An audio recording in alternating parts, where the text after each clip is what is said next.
ini tidak terlalu buang anggaran untuk kita beli ini beli itu. Pertanian yang cerdas iklim itu bagaimana semua komponen itu menggunakan organik. Sangat mendukung program dari CIS Timur ini.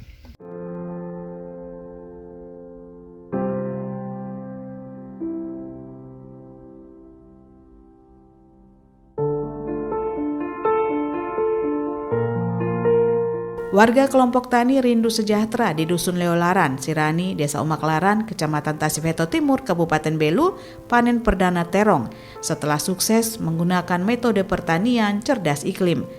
Kelompok ini merupakan bagian dari program insiden yang dikembangkan oleh Yayasan CIS Timur Indonesia, bekerja sama dengan petugas penyuluh pertanian lapangan PPL Dinas Pertanian Kabupaten Belu.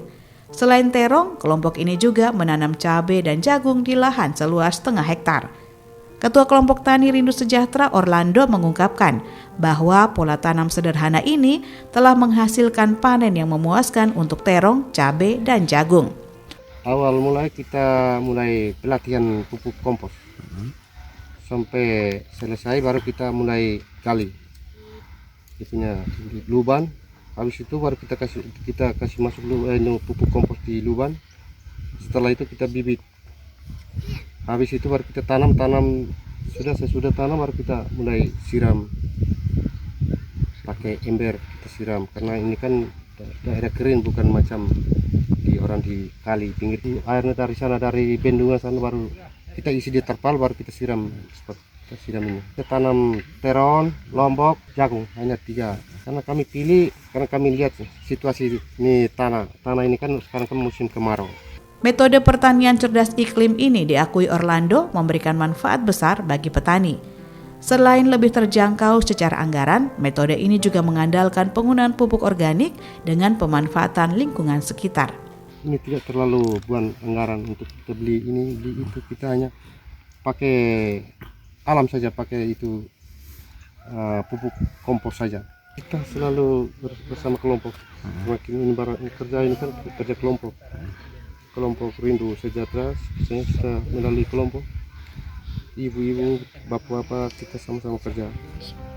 Deonato Moreira, Field Officer CIS Timur Indonesia di Desa Umaklaran menjelaskan bahwa program insiden dari Yayasan CIS Timur merupakan bagian dari Corporate Social Responsibility dengan dukungan dari USAID. Program ini mendukung pertanian cerdas iklim yang mampu beradaptasi dengan berbagai kondisi iklim, baik musim kemarau maupun musim hujan. Program ini tidak hanya mengajarkan metode pertanian, tetapi juga menggunakan pendekatan organik dalam semua aspeknya, mulai dari pemupukan hingga pengendalian hama. Sebenarnya ini program untuk mendukung pertanian cerdas iklim. Kenapa dibilang cerdas iklim? Karena dia bisa beradaptasi di semua iklim sebenarnya ini, metode ini.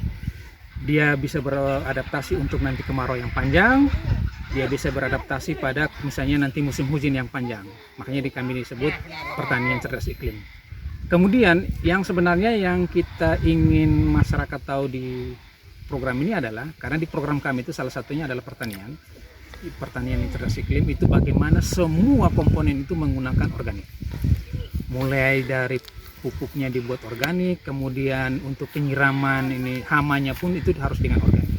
Nah, proses pertama memang kami memberi pelatihan mereka itu di bulan Maret terkait olah lubang, kemudian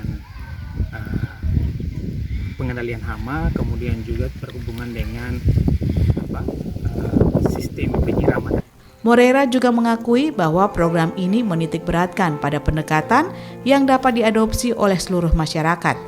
Metodenya mengurangi ketergantungan pada alat berat seperti traktor dengan penggunaan alat pelubang yang sederhana.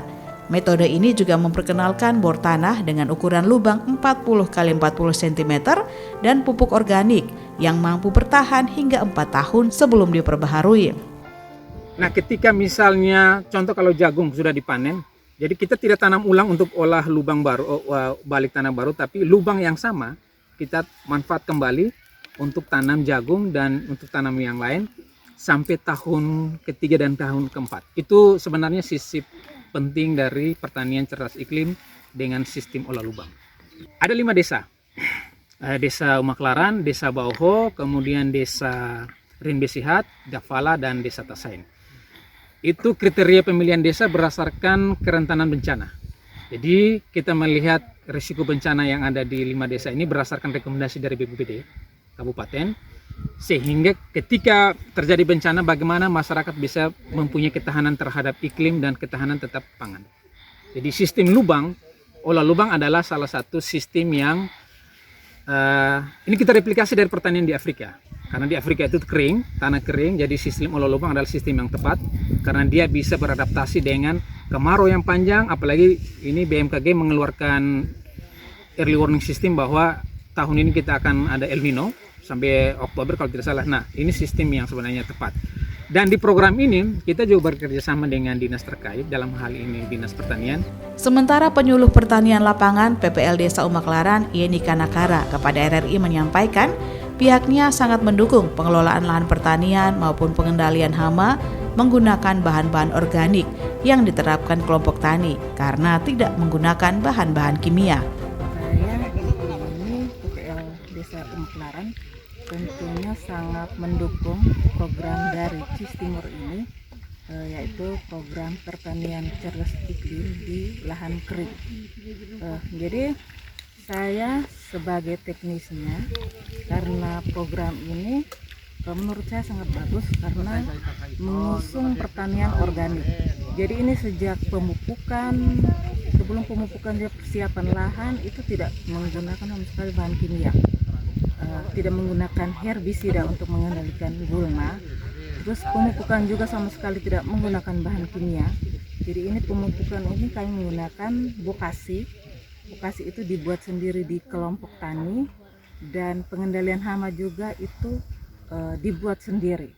Yaitu kami mengendalikan hama itu menggunakan pestisida nabati yang bahannya gampang didapat di sekeliling lahan ini, dan juga menggunakan pestisida hayati, itu juga dibuat sendiri, dan itu juga sebagai pupuk untuk merangsang pertumbuhan dan juga untuk mengendalikan penyakit yang disebabkan oleh jamur.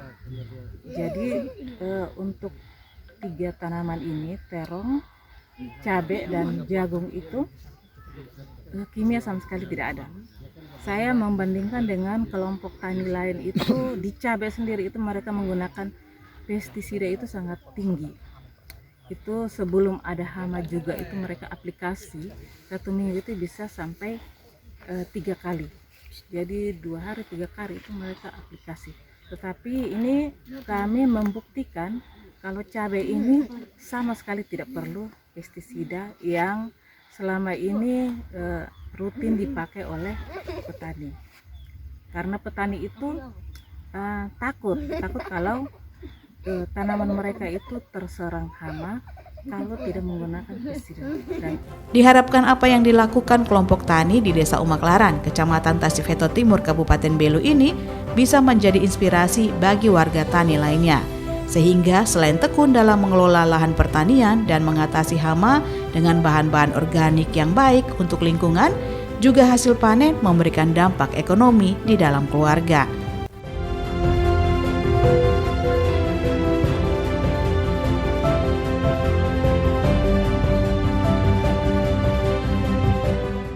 Sekian paket news feature RRI Atambua. Saya Yanti Kima, terima kasih, sampai jumpa.